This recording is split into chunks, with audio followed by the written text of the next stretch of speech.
There's a lot that happens at universities and a lot that necessarily needs to happen at universities. But we wanted to really make our university a renaissance of truly great teaching. So we went out and sought a professorial class who were really dedicated to that aim. And I think it might surprise people when you look under the hood of an established university to see just how much resources are sort of diverted away from core teaching. So we wanted to fix that. Hey everyone, my name's Will Geiger, and welcome back to another episode of Office Hours. I'm excited to be joined today by Ben Crocker, who's a university dean and director of admissions at the University of Austin in Texas. Welcome, Ben.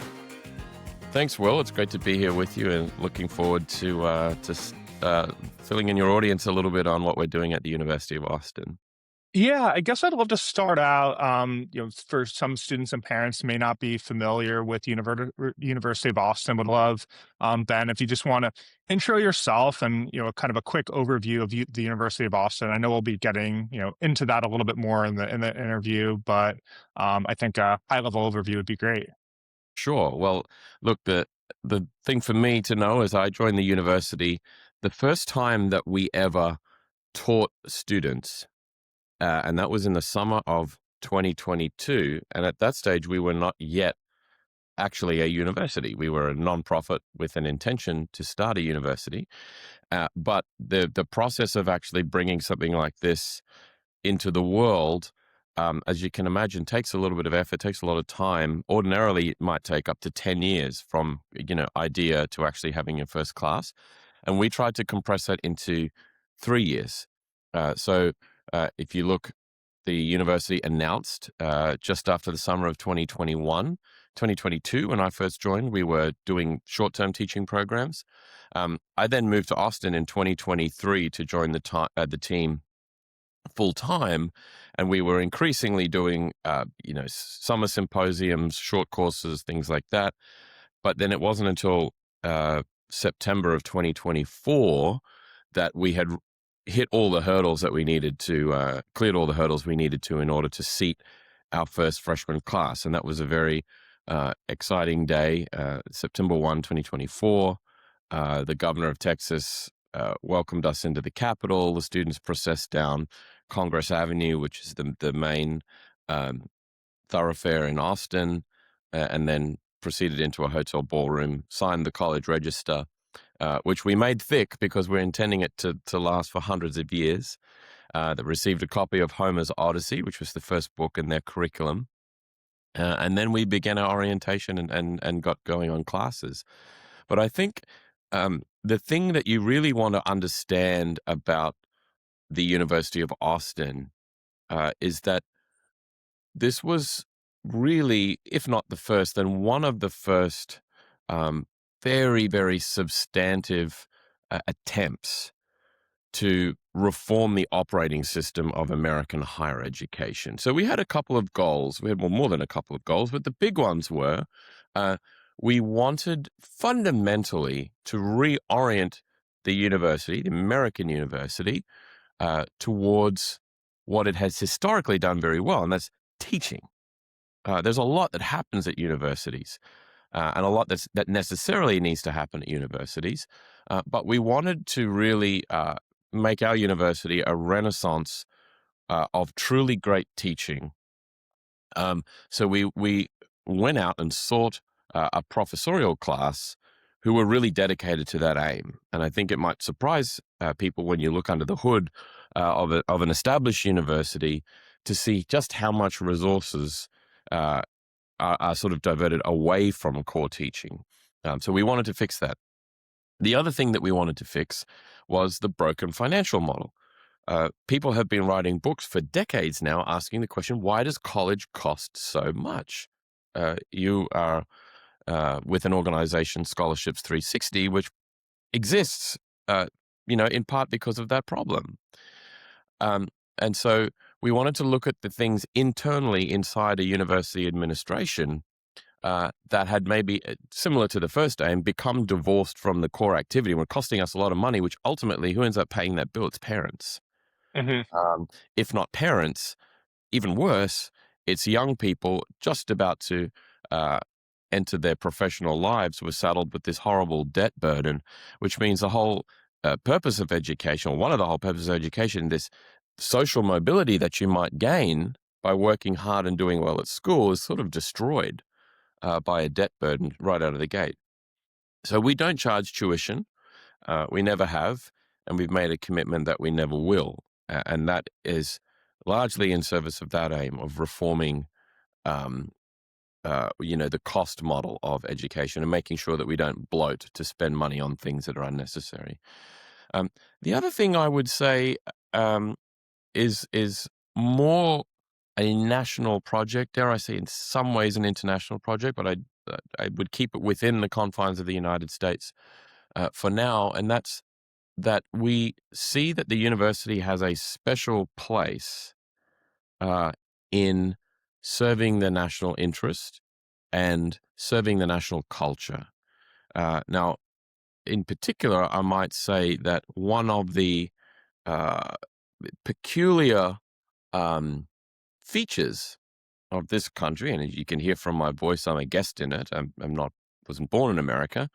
Uh, is that you do have a culture of free speech, of free inquiry, open inquiry, and creating the conditions where free speech, civil discourse, open inquiry can really flourish, but flourish in the service of building a stronger republic or building a stronger community, allowing people to live in flourishing families that are part of flourishing communities. We saw that as integral to what we were doing. So we wanted to revive an idea, and if you can look at some great examples in the not too distant past, Yale University with its directed studies program in the mid 20th century would be a great example, where universities have responded to a pressing national interest. And we saw that there was a role for patriotism within the university, and we wanted to allow our project to pursue that. Yeah, no, I appreciate that overview. I think for for students and for families, it's a great reminder, just the importance of undergraduate teaching, which is something that there may be less of a priority at schools where faculty are under much more pressure for research, and that that's wonderful too. But it's a great reminder, just as students are thinking about their college search, Mhm. I mean, I would definitely agree is an important part of the experience. And as you did a really great job of outlining, I think for universities, traditional universities, doing a lot of different things right now, where some of them are operating like massive athletics brands, and they have they're managing massive endowments.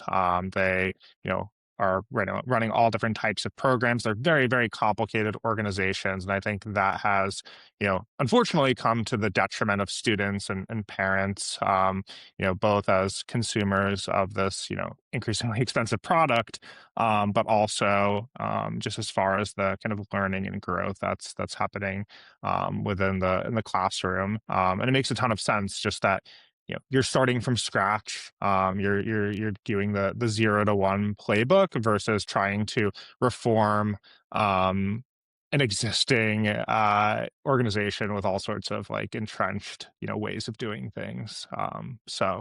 I think, yeah, it's just fascinating and bold to be thinking about building a truly world class American university in 2025. That's right. I might just add on to that. You quite rightly raised the question of reforming from within or starting anew. There's a couple of considerations there, and some people might want to know. If you go back to 2021, if you weren't paying attention to higher education at the time, you know, there were a lot of voices that were advocating for sort of completely either completely discarding the idea of the universities. That these institutions are sort of just uh, completely lost. They're not even worthy of reform. Like, that's still a strong view in criticisms of higher education. But for the people who started UATX, this was a question that needed to be taken very seriously. One, is the university worth saving at all? I think that was the first question. Two, uh, if we're going to save it, ought we try to reform the existing institutions? So should we create a lobby group, or should we try and take over an elite institution and try and reform it? Or should we start something totally new? And I think the reason that we landed on starting something totally new because that's the most American thing you can do. The whole genesis of the American experiment is to found. So when we were in the early days of creating our university, you would see we called our first donors founders. We called our our first students our founding class, and we very deliberately and consciously used the language of founding because we wanted to promote founding as the solution. And not just to create something totally new, was the case with the American Revolution being probably the most conspicuous reference to founding that we could make, that we could draw on. You're creating something new so that you can protect and perpetuate that which is old and good, not that which is old and has decayed and has served its purpose and is leading us into trouble. But there are things, just like there are in politics, that were reflected in 1776. There are things today which are in danger of being rendered extinct that are true and that are eternal and that are worth protecting. And the creation of something new is not designed to reinvent the way great teaching works, because that is an ancient art. The creation of something new is so it can be revived and represented to the world in a meaningful way. Yeah, no, I think to unpack a couple of things there. I'm reminded of an essay I read, and maybe it was a couple of years ago, by Jill Lonsdale, who I know is a integral part of University of Austin, and just it was essentially about how way back when the billionaires and you know the titans of industry were building new institutions, and you think Carnegie Mellon or Vanderbilt University, and that that sort of has gone away. And I think this is in that spirit of building something new that can be durable and serve the American public for centuries to come, which is just really really exciting. And also, I guess, yeah, going back to, I guess the purpose of education and just what you're just saying, I was reminded of, I had Jeremy Tate, from the classic learning test on the podcast, and just think that, they're very aligned with, there's just his view that there are certain truths, and I know they're, in that education is about the search for truth and beauty and meaning, and yeah, it sounds like University of Austin, if I remember correctly, you're a CLT partner, right? We do partner with Yeah. CLT, absolutely, particularly uh, in making it easier for students who have come from an education background where they're already cutting against the grain somewhat. CLT being a wonderful way for students who are grounded in a classical education to have a test that is more closely tied to the core of what they're doing, which can be quite substantially different from the way that the other tests assess knowledge. So we really we do enjoy partnering with CLT, and they deliver us a great number of students that are well prepared for our curriculum. Yeah. Yes. You wanted to clarify that.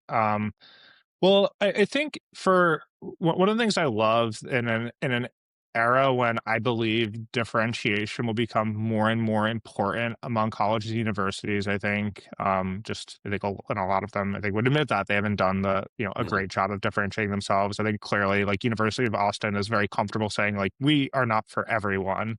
I'm curious for students and families who might be evaluating their, like, quote unquote fit. How would you recommend a student or parent thinking about that? They're listening to this and nodding along and thinking, "Yeah, this sounds great." How else should they be thinking about a fit for a school like University of Boston? Sure. Well, what I would say is that um, universities have become shy, if not outright ashamed or embarrassed about two things in particular that stand out to me. I could say many more, but let me say two. One, the ancient task of the university, stretching right back, we could say into to the academies in Greek antiquity, but let's just take the founding of the modern university. It's Bologna in the 10th, 11th century. Um, we've stopped talking about the formation of the soul, and we've stopped talking about um, the the human being as being at the center of the project of the university. That what we're really trying to do is to orient a student towards truth, not just truth in a sense of being able to sift fact from fiction, but to have a student that has a disposition towards truth, beauty, goodness, knowledge, the kinds of things I'm sure that Jeremy would share about the aims of the CLT. So if you're going to be a student at UATX, you need to be thinking that yes, we want ambitious people. You have to be far above average in your academic performance in order to even qualify to come to this school. But we want students who are not afraid to tackle that very human question, maybe before or at least alongside whatever professional ambition that they might have.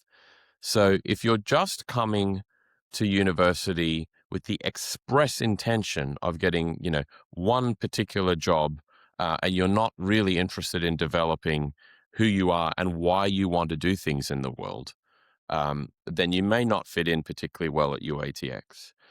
Um, the other thing that I would say is that to go back to that question I raised earlier about founding, and this is somewhat related to the answer I've just given. If you want to come to UATX, and again you have some predetermined idea of what you want to do at college and what college should be about and what you're going to do after college, then perhaps you're not thinking quite as much as a founder as we would like. So we're looking for people who are capable of going and seeing a need in the world and creating the conditions to start addressing that need. Or um, I might say it as bluntly as we want people who will start new things. Mhm. We may have a number of great lawyers that graduate from our university. We might have a number of great teachers. We might have any number of people that go into established professions, but we want them, even if you're in an established profession, to be thinking about how you can reform and renew those, because that's our whole business. On top of that, we're looking for people who have a bit of an entrepreneurial spirit. So that can mean starting a new company. That can mean bringing a new product into the marketplace.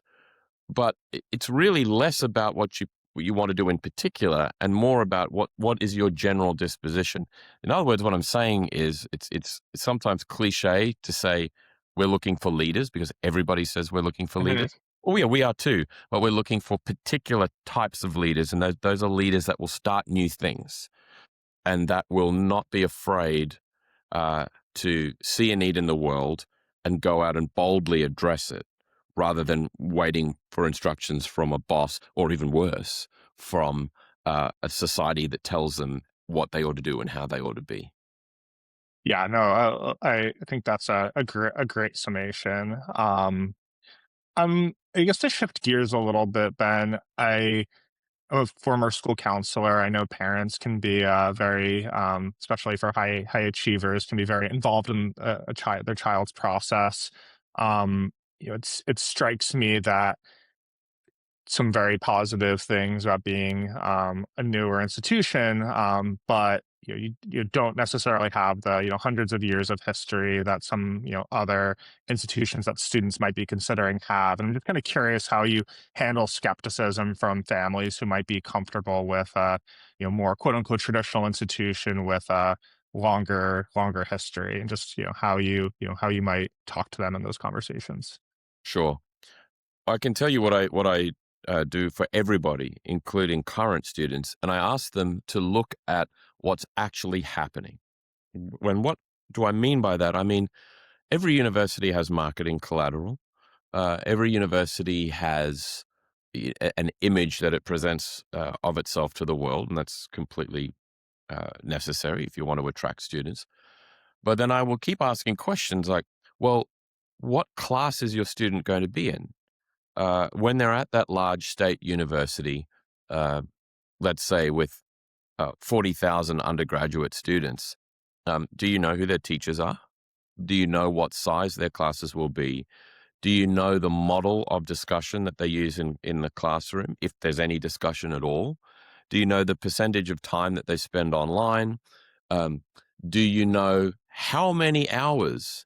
And let's say you're an academically ambitious, say you're a parent who truly wants uh, your child to get their potential out of their time at university. So how many hours are you actually likely to work at your studies? Um, and through answering those questions, um, you very quickly get to answers that show you that, well, UATX students are working double what your average college student is, often more, just in the expected hours that you have to spend reading and in seminar classes, on campus or off, engaged with the basic activity of learning. It's a more rigorous program. There's much, much higher expectations. Um, are you learning from a professor who's a true expert, who's dedicated at least a decade to the study of their subject? Or are you learning from a teaching assistant? At UATX, you cannot learn from a teaching assistant. You will only ever learn from a professor.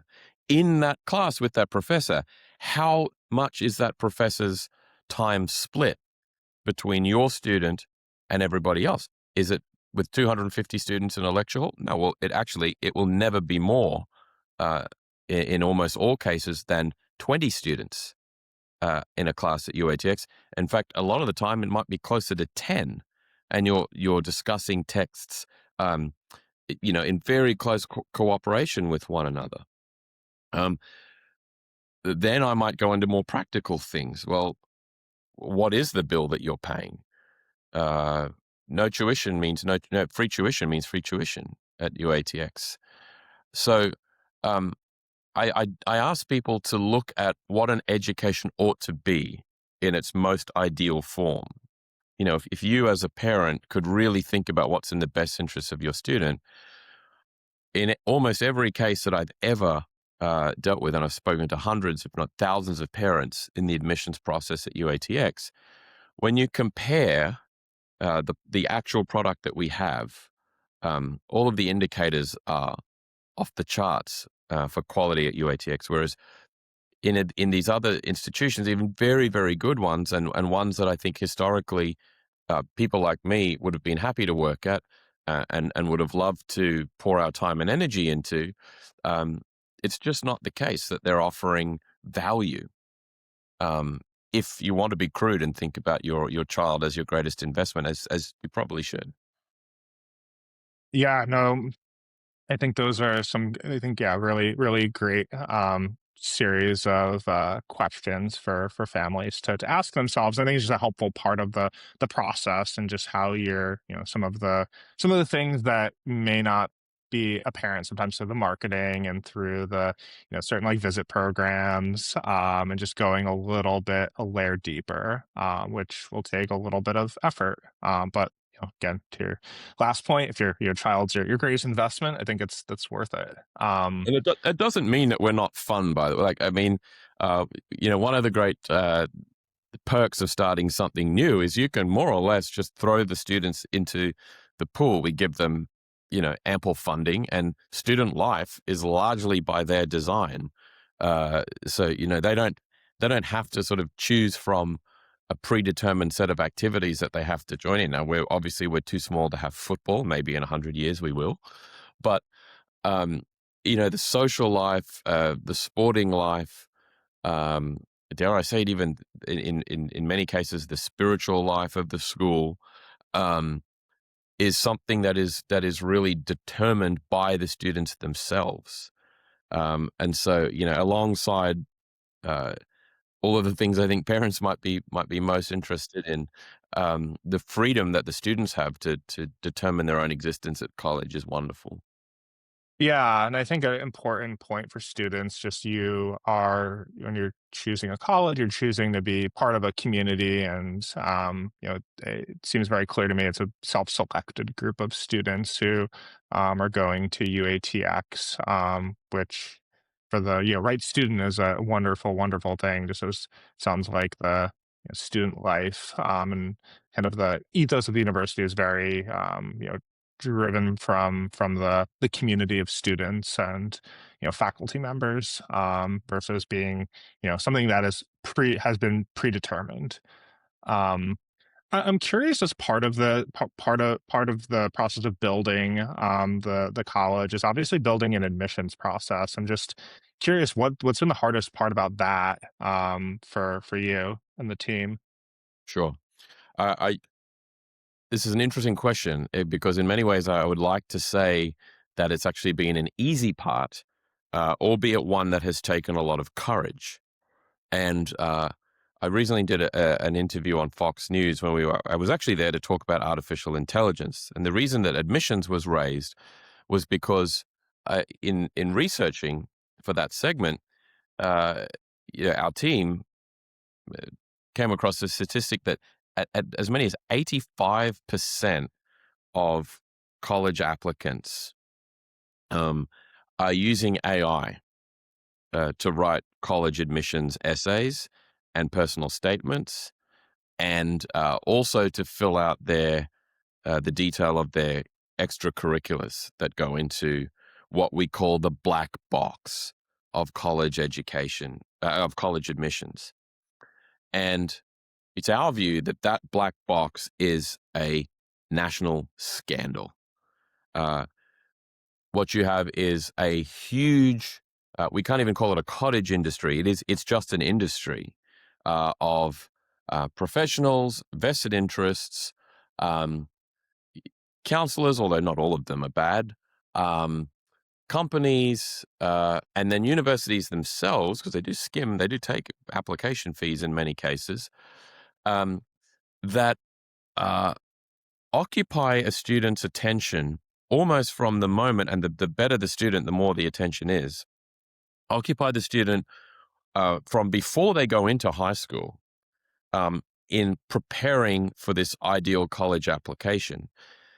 And after you do that ideal college application, after sort of sacrificing your whole high school years to getting in somewhere, you don't even have really objective measures to know whether you were good enough or not. You kind of just have to take the word of the admissions department. So we wanted to disrupt that because we thought that was gratuitously unfair.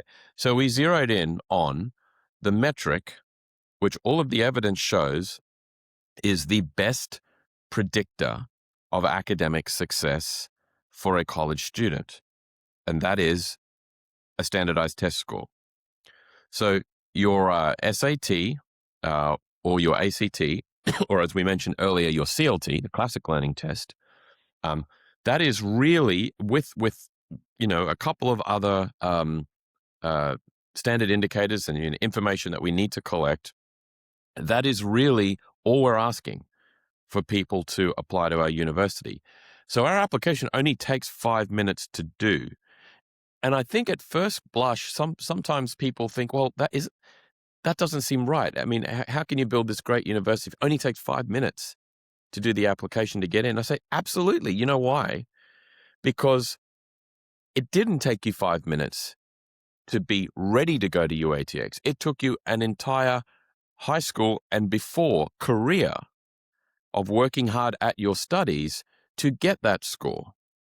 And what a score tells us is not just, that you're intelligent. It also tells us that you're dedicated, that you can sit down and discipline yourself to doing a task, um, and that you're willing to um, put some sustained effort into improving that score, so that it is, by the time you come to us, over our automatic admission barrier. And it can be sometimes be a very, very big misconception, I think, that, well, if you're only taking test scores, then how do you know that you get students that are going to be, mission fits, or uh, that you won't just get a whole bunch of really smart people who don't know anything about the school. Well, in our case, we say very clearly who we are. And I guarantee you, if you're just a really smart kid who's coming here um, because you have the score, um, then you really are going to be miserable pretty quickly, because you have to understand that we are very, very different from other universities, that we're looking for all of the things that I mentioned before: founders, entrepreneurs. Um, I might also say all rounders. You have to be good at humanities. You also have to be good at STEM. If you want to come to UATX, you can't pick and choose. There are things that we think are just universally required of a great student. So our admissions process is radically simple, but often what our critics completely miss is that it's putting power back in the hands of the parent and the student. It's saying you don't need to spend thousands of dollars being coached on how to do an application. You don't need to spend years amassing co-curriculars that someone could toss out anyway when your application comes in. And by the way, you don't have to put down any data on race, gender, or anything else that might bias a selection committee one way or another. We just want to know if you have what it takes. Yeah, I think that's that's a wild stat about AI and college admissions process. It was actually interesting. Ironically, it was with the Fire, the foundation, did an essay scholarship with them, and we were curious just the percent of students using AI to write. It was like closer to like 30%, which still is that's a lot of. This was a couple of years ago. And I think ChatGPT and some of these LLM products were not as like widely used, but just something I've thought a lot about. Like, how do you, as these tools get more sophisticated, like even like a Zoom interview, like eventually we'll get to a point where you can just have like a AI version of yourself, like doing a stellar interview with a admissions person. And I think it will, yeah, really, really, really, continue to muddy the waters. And yeah, just appreciate the transparency and simplicity. That was always a tough thing to explain to families. And as I mentioned, I was at a school, a lot of students applying to highly selective institutions. And it's just like it is such a black box. And you really, there's um, they're thinking about things in terms of lots of different institutional priorities, which just makes it sort of impossible to understand if you're the student. Right. I mean, fundamentally, these are hugely staffed departments in complex organizations, and it is not the best academics that are working in admissions department. In fact, uh, really, they're not staffed by academics at all. Uh, your application, say you're a stellar student, you write your essays earnestly and honestly. They get submitted to an admissions department at an elite school, and a junior bureaucrat can read your essay, decide that they don't like you, and all of your merit that you've uh, accumulated in a career as a wonderful student is tossed out the window because a junior bureaucrat decided that they just didn't really like you.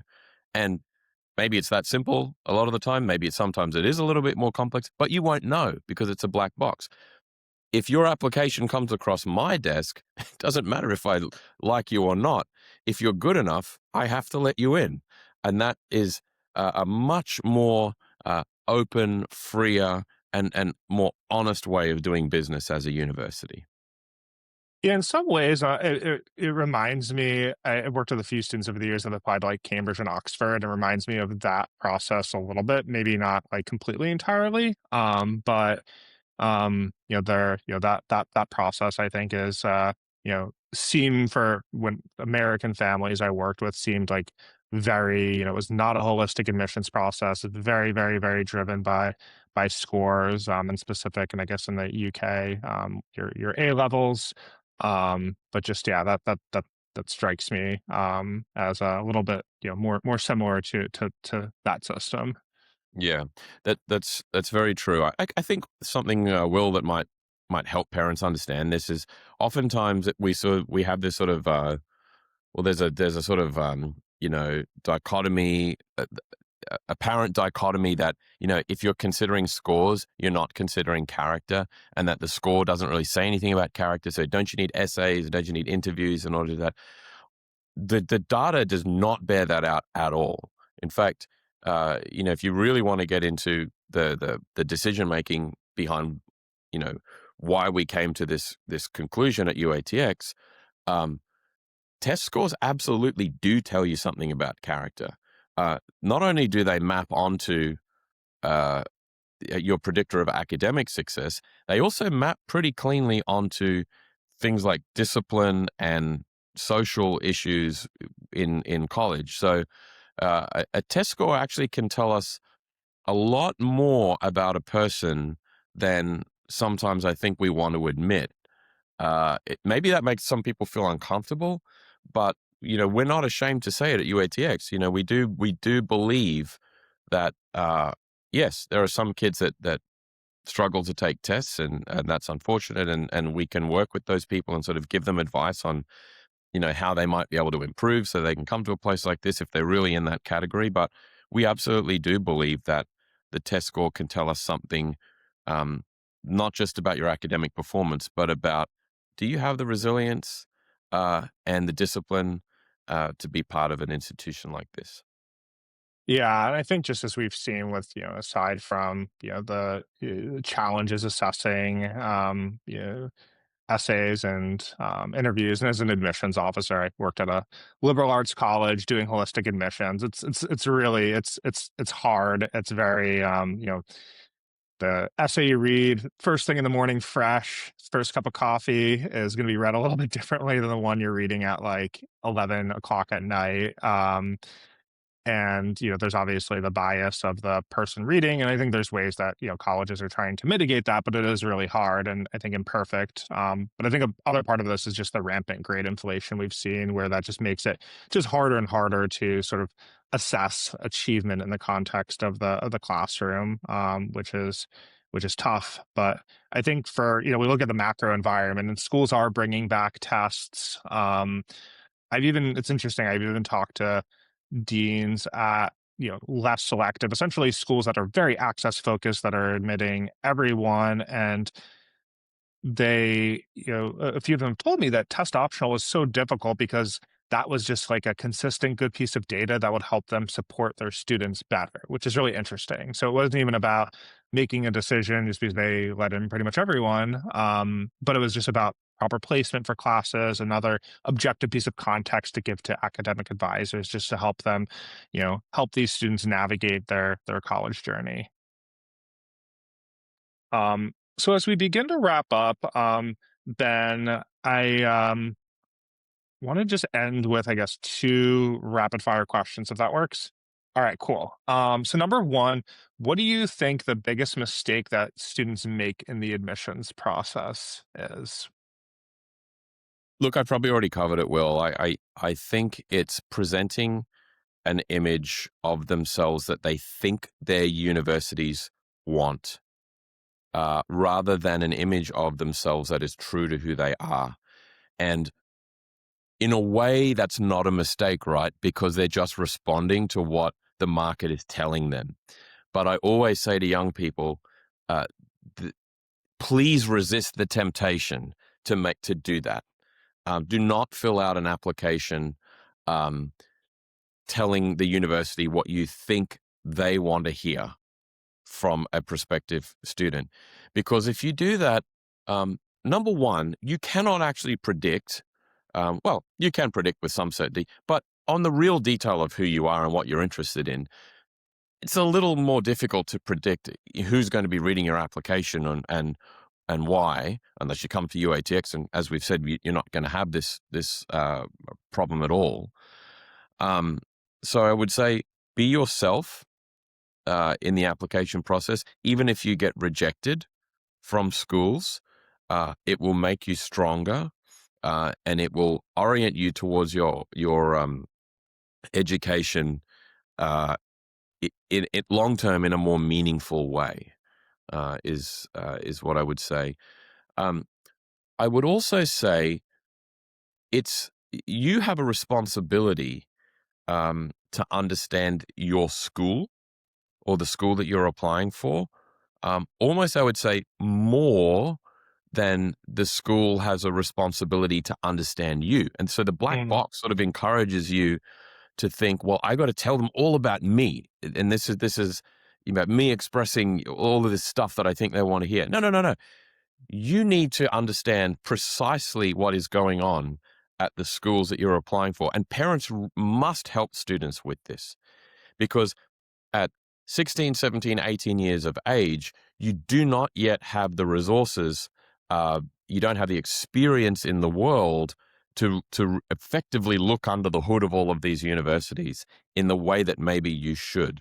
So I do think that, you know, notwithstanding some students who are particularly independent, I was like this. I basically chose where I went to school from the age of 13 onwards. But parents, you need to really help students get to the questions I raised earlier. What's actually happening on the ground?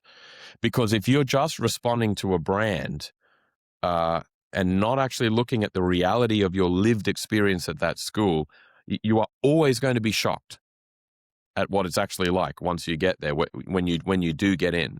So in the admissions process is really about you learning about schools. It's not about schools learning about you. I think every student needs to keep that in mind.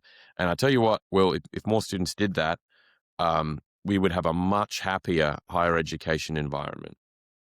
No, I think that's well. Let's end on that note. I think that's a great, really fantastic advice, Ben, for students, especially juniors out there or seniors who are getting ready to make their college decisions. Like going back to who you are as a person, your values, what you want, and not chasing a brand. I think that's also why we see the exploding numbers of transferring students because after a year or a semester you might realize, yeah, maybe that was not the you know best aligned decision for me. Right.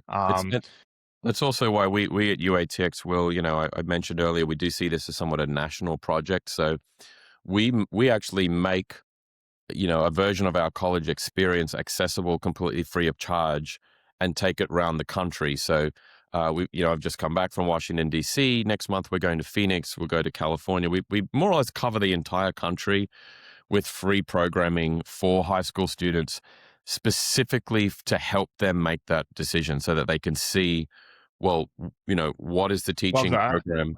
What are the professors going to be like? What does it feel like that we bring our current students there to places around the United States in our high school honors program and make it accessible to anybody?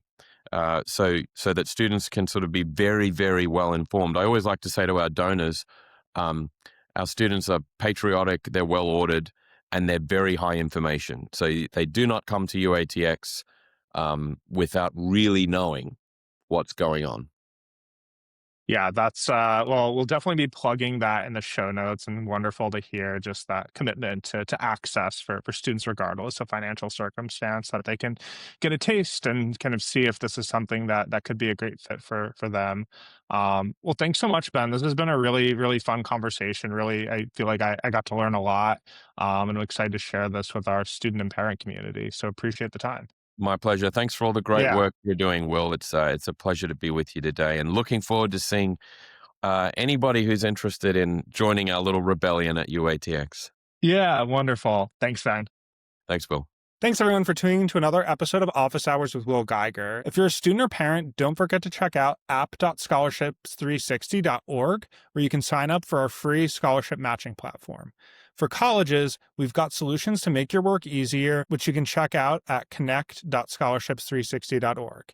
And one last thing, if you or someone you know would make a great guest on the show, I'd love to hear from you. You can always reach me by email or on LinkedIn. Until next time, thanks again for listening.